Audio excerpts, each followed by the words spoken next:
እንደ ኃይል ነበር ተቆልፎባት ሰሞኑን ይሄኛው አበሻ ከሞት አፋፍ የተረፈ ልጅ አለ በአላህና በሰራተኛው ሰበብ ማለት ነው። እንግዲህ አላህ ተረፈ ሲላት ማለት ነው። እንደዚህ ነበር ተዘግቶባት አረቦቹ የሉም ማንንም በሌለበት ቤት ማለት ነው። ስለምትማሩበት ቪዲዮ ላይክ ሼር እያደረጋችሁ ለብዙ ተደራሽ አድርጉ። ሰላም አለይኩም ወራህመቱላሂ ወበረካቱ። እንዴት ክርስቲያን ወገኖቼ ሰላም ብያለሁ። ውዶቼ በያላችሁበት ሰላማችሁ ብዙ ተረፍረፍ ይበልኝ። እንዴት ናችሁ? እንዴት ቆያችሁ? ከኔ ጋር በጣም ደህና ነኝ አልሐምዱሊላህ።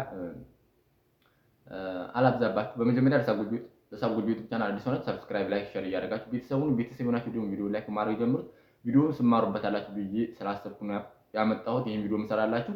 ከዚህ በፊት እኔንም ይሄ የምታወበር ተሰብሮ ወላሂ ልሞት በሆነ አጋጣሚ ብቻ አልሐምዱሊላህ ተረፍ ሲለኝ ኮርንስ እንትን ብዬ ነው የወጣሁት ማለት ነው። እና እናንተም ይሄ ነገር ቢያጋጥማችሁ ችግር ነውና ስለዚህ ትማሩበታላችሁ ብዬ ስላሰብኩ ነው። በመጀመሪያ እንግዲህ ሳውዲ አረቢያ ውስጥ ነው አረብ ቤት ውስጥ የምትሰራ ልጅ ነበረች። ሰዎቹ እንዳጋጣሚ ለቫኬሽን በወጡበት ሰዓት ሻወር መውሰድ ሽንት ቤት ስትገባ ይሄ ቁልፉ ይሰበራል ማለት ነው። ይሄ ቁልፉ ይሰበራል። ከዛ ቤት እዛው ሽንት ቤት ውስጥ ቆለጥ ብላ ትቀራለች ማለት ነው። ልጅቱ እንደምትለው ከሆነ ግቢ ውስጥ የሚሰራ ሰራተኛ ነበር፣ እሱ ነው ያወጣት ነው የምትለው። ቪዲዮውን ውትና የኔን ታሪክ አጫውታችኋለሁ። እኔ እንዴት እንደተረፍኩ ወላሂ ይሄ የሚታወበር ነው የተሰበረብኝ ማለት ነው። ይሄ እና የልጅቱን ቪዲዮ ስለመጨረሻውትና ስለኔ አወራችኋለሁ። ከዚህ በፊት ቪዲዮ ሰርቻለሁ መስለኛል። ብቻ እንዴት እንደተሰበረ አሳያችኋለሁ። የልጅቱን ቪዲዮ ስሙትና ጥንቃቄ እያደረጋችሁ ስሙኝማ ጉድ ልንገራችሁ። ሳውዲ ላይ አሰሪዎቿ ለ2 ቀን መንገድ ወጡና ልጅቱ ሻወር ቤት ውስጥ ሞታ ነበረ ማለት ነው። ትላንትና ሻወር ቤቱ ተዘግቶባት ዛሬ ነው የወጣችው። አልሞተችም፣ ተርፋለች። ግን ስለ ጉዳዩ ልንገራችሁ። እኔ በጣም አስገርሞኛል ማለት ነው። እና አሰሪዎቿ ለ2 ቀን ቫኬሽን ሲወጡ ወደ 4 ሰዓት አካባቢ ነው ትላንትና የወጡት ማለት ነው። ቁርስም አልበላችም። ከዛም በኋላ እነሱ ከሄዱ በኋላ ስራ አደረገችና ሻወር ከገቡ በኋላ ቁርስ በላለሁ ብላ ሻወር ቤት ትገባለች። ሻወር ቤት ስትገባ የሻወር ፎጣ አለ አይደለ? ሻወር ከገባን በኋላ ሰውነታችን የምናደርቀው ቤት ውስጥ ብቻዋን ስለሆነች በራፎቹን ሁሉ ቆላልፋለች። እንግዲህ እሷ ብቻ ናት ያለችው። ከዛም ፎጣውን ይዛ ገባች ማለት ነው። ልብሶቿ ምናምን ክላሷ ላይ ጥላ ማለት ነው። ከዛም በኋላ ሻወር ቤት ከገባች በኋላ ሻወር ገብታ ታጥባ ልትወጣ ብላ በሩን ማለት ነው የቆለፈችውን የሻወር ቤቱን በር ስትከፍት አልከፈትም ማለት ስትሞካክረው ማለት ነው ቁልፉ ውስጥ ላይ ተሰበረ ማለት ነው። ቁልፉ ውስጥ ላይ ተሰበረበትና መክፈት አቃታት ማለት ነው። ቪላ ቤት ነው፣ ብቻዋን ናት ያለችው። ጮኸች፣ ምን አለች፣ ስልኳ ክላሷ ላይ ነው ያለው ማለት ነው። እና በቃ መውጫ መንገድ አጣች፣ በሩ ተሰበረ፣ መክፈት አቃታት ማለት ነው። ያለችው ሻወር ቤት ነው። እንደው እንዳትመታ ራሱ ወንበር ምናምን የለ፣ ድንጋይ የለ፣ ምን የለ፣ እሷ ብቻ ናት ያለችው ሻወር ቤት ውስጥ ማለት ነው። እና እዛው እያለቀሰች አደረች፣ ዋለች። ቁርስ ሳትበላ፣ ምሳ ሳትበላ፣ እራት ሳትበላ። በንጋታው ሌላ ሰራተኛ አለ እነሱ ቤት ማለት ነው። ሴት ሳይሆን ወንድ ሰራተኛ እነሱ ጋር አይደለም የሚኖረው። በር ላይ ማሳ አለና ማሳ ላይ ነው የሚሰራው እና የራሱ ክላስ አለው እዛ ማለት ነው። እና እሷ ሻወር ቤት የገባችበት ከክላሱ ፊት ለፊት ማሳ አለ፣ አትክልት ምናምን አለ ግቢ ውስጥ ማለት ነው። ያህኑ ውሃ ለማጠጣት አጋጣሚ አመል መጣ ማለት ነው። ወንዱ ሰራተኛ መጣና መስኮቱን ከፍታ ጮኸች ማለት ነው። ስትጮህ ሰውየው ደግሞ በር ላይ ካሜራ ስላለ በሩን ለመክፈትም ማለት እሱ ወደ እሷ ለመጠጋትም ፈራና ርቀት ላይ ሆኖ ምን ሆነሽ ነው ምናምን አላት። ከዛም በኋላ በር እንደዚህ ተዘግቶብኛል መውጣት አልቻልኩም ምናምን ብላ ነገረችው ማለት ነው። ከዛን ስትነግረው እሱ ደግሞ ለአሰሪው ደወለለት፣ ለሰውየው ማለት ነው። ሲደውልለት ሰውየው ምንድነው ምናምን ሲባል በሩ እንደዚህ ተሰበረባትና ትላንትና ነው ውስጥ እየገባሁት መውጣት አልቻልኩም ብላለች ምናምን ብሎ አመል ነገረው ለሰውየው ማለት ነው። ከዛም በኋላ ሰውየው ደግሞ እዛ ቫኬሽን የወጣበት ቦታ ሆኖ በመኪና ቁልፍ ላክ። በመኪና ማለት ነው። ሪዘርቭ ቁልፍ እነሱ ጋር ነበረ። ግን እሷ የቆለፈችበት እንትን ሳይሆን ከኋላ በር ቁልፍ ነበረ ማለት ነው። አጋጣሚ መኪና ውስጥ ማለት ነው። ከዛን እሱን ቁልፍ በመኪና ላከና እና የባሉ ወንድም መጥቶ እንዲከፍት አስደረገ። ከዛን በኋላ በር ገብቶ ምናምን እሷ የነበረችበትን ሻወር ቤቱን ሰብሮ አስወጧት እና እስትንፋስ ምናምን አጥሯት ነበር። ከዛም በኋላ ያው አሁን ደህና ናት። እና ማንም ሰው ቤት ከሌለ ማለት ነው ሐማም እንዳትቆልፉ ማለት ነው። ሐማም እንዳትቆልፉ መለስ ብቻ አድርጋችሁ ታጠቡት። ሰው ከሌለ ማለት ነው። ማን ያውቃል ሊሰበር ምናምን ይችላል። ምን እንደሚመጣ አይታወቅም። እንደ ልጅቷ እንዳትሆኑ ማለት ነው። እና እኔም ከዚህ በፊትም የኔ ሰዎችም ከሌሉ እኔ ራሱ ዘግቼ ቆልፌ ነበር የሚታጠበው። የምሬ ነው የምላችሁ። ግን አሁን ከዚህ በኋላ ማንም ሰው ቤት ከሌለ መለስ ብቻ አድርጌ ነው የምታጠበው እንጂ አልቆልፈውም። እንዴ ቢላ ቤት እኮ እንዴ 20 ዓመት የቆየ 30 ዓመት የቆየ የስንት ዓመት በር ነው ሲጀመር ቤቱ አዲስ አይደለም የቆየ ነውና ያን ልነግራችሁ ፈልጌ ነው። እሺ ጉድ እንዳትሆኑ። አሁን ሰራተኛው ወንዱ ሰራተኛ ባይኖር እኮ ውስጥ ላይ ትሞታለች ልጅቱ። 2 ቀን እነሱ ባይመጡ ማለት ቫኬሽኑ ለ15 ቀን ለወር ምናምን ቢሆን አስባችሁታል? ይዘው ነው የምትሞተው። ሬሷ ነበር የሚገኘው ማለት ነው። እና ወንድ ሰራተኛ ግቢያቸው ውስጥ መኖሯ እሷን ጠቅሟታል። እና እነዛም ጥንቃቄ ያድርጉ ለማለት ነው። ይህን ይመስላል ባይ። እንግዲህ የልጅቱን ቪዲዮ እንዳያችሁት ነው ቅመሞችዬ። የኔ ታሪክ ከምን ይጀምራል መሰላቸው?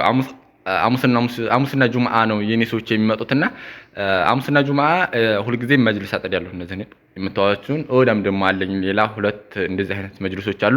እነሱን አጠዳለሁ ማለት ነው። እና እንዳጋጣሚ ሐሙስ ቀን ነው ቀኑና ገባሁኝና ይሄንን አጠዳሁኝ። መጀመሪያ እንዳጋጣሚ ሳጠዳ የነበረው ይሄንን ነው አጠዳሁኝ። ጀዋሌን እዚህ ጋር ነው ሻሃን የምሸክነው ላሳያችሁ።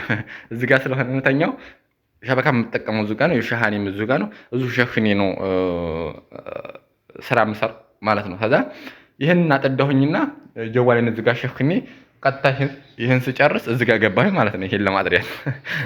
ይሄን ለማጥራት እዚህ ገባሁኝና ይሄ የምታዩት በር አሁን ቁልፉ ተቀይሮ ነው። እዚህ ውስጥ ነበርኩኝ። ይሄንን ዘጋሁት ማለት ነው። ሙሉ በሙሉ ዝግት አደረኩት። ቁልፉ በጣም ዶኢፍ ነው፣ የቆየ ነው በሩ። ቁልፏ የሆነ ቅጥን ያለች ነበረች፣ ይሄ እጀታው ማለት ነው። ከዛ ይሄ ቁምጥ አለብኝ። ዘግቼው እያለ አጠዳሁኝ ምናምን ነገርና ይሄን ያነሳሁ ዙሪያውን እንትን አልኩት፣ አጠዳሁት ቤቱም ማለት ነው። አጠዳሁኝና ለመውጣት ስፈልግ ይሄንን ሳባረኩት። ቁልፉን እንደዚህ ሳበሳረኩ ቁምጥ አለ። ከዛ እኔ ወጥ ቀረሁኝ፣ እዚሁ ቤት ውስጥ ቀረሁ ማለት ነው። ቀኑም ሐሙስ ቀን ነው። ሰዎቹ እንመጣለን አላሉኝም። በእርግጥ ሐሙስ መጠዳት ስላለበት ቤቱ ለማጥዳት ነው እንትን ያልኩት ማለት ነው። እና ቁልፉ ተሰበረ። በቃ ጨነቀኝ። ሙከየፍ አይደል ደስ የሚለው በጣም ሙቀት ሰዓት ነበር የዛን ሰዓት። ሙከየፉን ሸቅሌ ቁጭ አልኩኝ። ሳስብ የውጭ በር ዝግ ነው። ሰዎች በ15 ቀንም ሆነም ደግሞ በ3 ወርም በ2 ወርም ሊመጡ ይችላሉ። ገባችኋል? እንደዛ ነው የሚመጡት። ከዛ ምን አስብኩኝ መሰላችሁ? እዚህ ውስጥማ አልሞትም ብዬ አሰብኩኝና በጣም ጨነቀኝ ወላሂ። ከዛ ይሄን የምታዩትን ትራስ እንደዚህ ደረደርኩት ማለት ነው። እንደዚህ ጋር ይሄንን ታካዩን ሁሉንም እነዚህን ደርድሬ እዛ ድረስ አረኩት። ከዛ ያለኝ አማራጭ ምንድነው? ይቺን ኮርኒሷን አነሳኋት፣ ይቺን ማለት ነው። ይቺን ኮርኒሷን አነሳኋትና ቀጥታ ወደዛኛው ክፍል ለማረፍ ማለት ነው። ተዚህ ተንጠላጥሌ እዚህ ጋር ተረግጬ እንትን አልኩኝ። እዛ ጋር ወጣሁኝ። ያን ኮርኒሷን ወደ ውስጥ ይችን ትንፏቀቃለች። እኔ የጠቀመኝ አንደኛ ነገር ምንድነው? ይሄ ኮርኒሱ ፕላስቲክ መሆኑ ነው። ጅብሰም ቢሆን ምንም ማድረግ አልችልም፣ መውጣት አልችልም። እዚሁ ቀልጣታለሁ እንጂ ማለት ነው። እና ያው እንዳጋጣሚ ጓደኞች አሉኝ። ምናልባት 1 ቀን ስጠፋባቸው 2 ቀን ስጠፋባቸው ሊመጡ ይችላሉ ፍለጋ። እና እንዳጋጣሚ ይችን ኮርኒሷን ይችን አንዷን ፕላስቲክ አነሳኋትና ቀጥታ ቤት ወጣሁኝ። በዚህኛው ክፍል እንትን ብዬ አያት ይችን አነሳኋት፣ የውጫን ማለት ነው። ይችን ጥግ ላይ ያለችው ይችን አነሳሁኝና ቀጥታ እዚህ ወይ ተወረድኩኝ፣ እዚህ ጋር ዱብ አልኩኝ ተውጭ ማለት ነው። እንደገና ይሄን የምታዩትን ቁልፍ በእንትን በዘራድያ ምናምን መንግጌ ምናምን ፍትትት አደረኩትና ሌላ ቁልፍ አምጥቶ ሰውዬው ረከበልኝ። ይኸው እዚህ ጋር ሁሉም አዳዲስ ቁልፎች የተረከቡ ናቸው አሁን። እና እንዲህ አይነት አጋጣሚ አለ ወላሂ ነው የምላችሁ። ይሄ በሩ ፕላስቲክ ይሄ እንትኑ ኮርኒሱ ፕላስቲክ ባይሆን የኔ ቀልጬ ነበር እኔ ራሱ ማለት ነው። እና ቅመሞችዬ እንደዚህ አይነት ቤት ውስጥ ብዙዎቻችሁ የምትሰሩት እንደዚህ አይነት ቤት ውስጥ ስለሆነ ሰው በሌለበት ሰዓት ይሄንን በር አትቆልፉ፣ ይሄንን እንትኑን አትቆልፉ። በተለይ ሐማም ውስጥ ሐማም ላይ ተጠንቀቁ። በተለይ እዚህ ላይ ቢዘጋባችሁ ይሻላል። በአንድ ፊቱ ቢያንስ ሙከይፍ ታገኛላችሁ። በሐራራው ሰዓት ሰዎቹም ቶሎ ሊመጡላችሁ ይችላሉ ምናምን። ሽንት ቤት ውስጥ ግን በሐራራው ሰዓት አትችሉም። እና ከዛም አልፎ ደግሞ ሰዎቹ ለብዙ ቀን ተሆነ ቫኬሽን የወጡት ህይወታችሁን እስከማጣት ልትደርሱ ትችላላችሁ። በጣም ጥንቃቄ አድርጉ። ወላሂ በቲክቶክ ይሄን ቪዲዮ ሰርቼው በጣም ብዙ ሰው አይቶት ነበረ። ውሸትህን ነው ምናምን እያለኝ ነበር በሰዓቱ ማለት ነው። ወላሂ እውነቴን ነው። እኔ የዛሬ 8 ወር 9 ወር አካባቢ እና እንደዛ አካባቢ ይሆናል ይመስለኛል። እንዲሁ ይመስለኛል 9 ወር ምናምን አካባቢ እና እንዳጋጣሚ አሁን ይሄ ፕላስቲክ ባይሆን ይሄ የምታውቅ ኮርኒስ ወላሂ ህይወት ያልፋ ነበረ። አልተርፍም ማለት ነው። ሰዎችም እንዳይመጡ እኑት አላልኳቸው በስተቀር ሰዎች አይመጡም። ስልኬ እንዳጋጣሚ እዛኛው ክፍል ነው ብያችኋለሁ። በምን ማን እናገኛለሁኝ? ምናልባት ልጆቹ እኔን ፍለጋ ተመጡ። እንግዲህ በዚህ ተከፈኩ። ይሄም ደግሞ የዛ ጊዜ ራሱ በቲክቶክ ቪዲዮ እንደሰራሁኝ በመስኮቱ ላይ አወጣም እንዴ ምናምን የሚሉ ልጆች ነበሩ። መስኮቱ አያስወጣም። ይሄው እንደዚህ ነው። ይሄ በሲሚንቶ እንትን የተባለ ነው፣ ብረት ነው ከውጭ አያችኋ። እኔ ስታውኝ ወፍ ነኝ በዚህ የማወጣው እና እንደዚህ ነው መስኮቱ። እንደዚህ ስለሆነ መውጣት አልችልም። አያችሁ። እና ያለችው መስኮት ይቺ ነበረች። እንግዲህ ሰው በዚህ ቢመጣልኝ በዚህ ሰው ጣራ ምናምን ነው እንጂ ከሞት አፋፍ ነው የተረፍኩት ነው የምላችሁ። ይቺ እህታችን እንግዲህ እንደሰማችሁት እሷም ከሞት አፋፍ ነው የተረፈችው። ሰራተኛው ባይኖር 2 ቀን ከባድ ነው። ሰዎቹ ደግሞ በዛ ላይ ለ15 ቀን ቢሆን የወጡት አስባችሁታል። እና ቅመሞችዬ ይህን ቪዲዮ ሸር እያደረጋችሁ ለብዙ ሰው ተደራሽ አድርጉ። ብዙ ሰው ይማርበት። በተለይ አዲስ ልጆች እንደዚህ እንዳይሆኑ እንዲማሩበት በቻላችሁት አቅም ቪዲዮ ላይክ እና ሼር አድርጉ። ሰብስክራይብም አድርጉኝ እላችኋለሁ። አበረታቱኝ። ጥንቃቄ አድርጉ ቅመሞችዬ። ተተማራችሁበት ብዬ ነው ይሄን ቪዲዮ ለእናንተ የልጅቷንም የኔንም ስፕሪስ አድርጌ ያቀረብኩላችሁ። ለማንኛውም ሰላም ሁኑልኝ። ሰላማችሁ ብዝት ይበል። በሰው ሀገር ላይ ክፉ አይንካችሁ።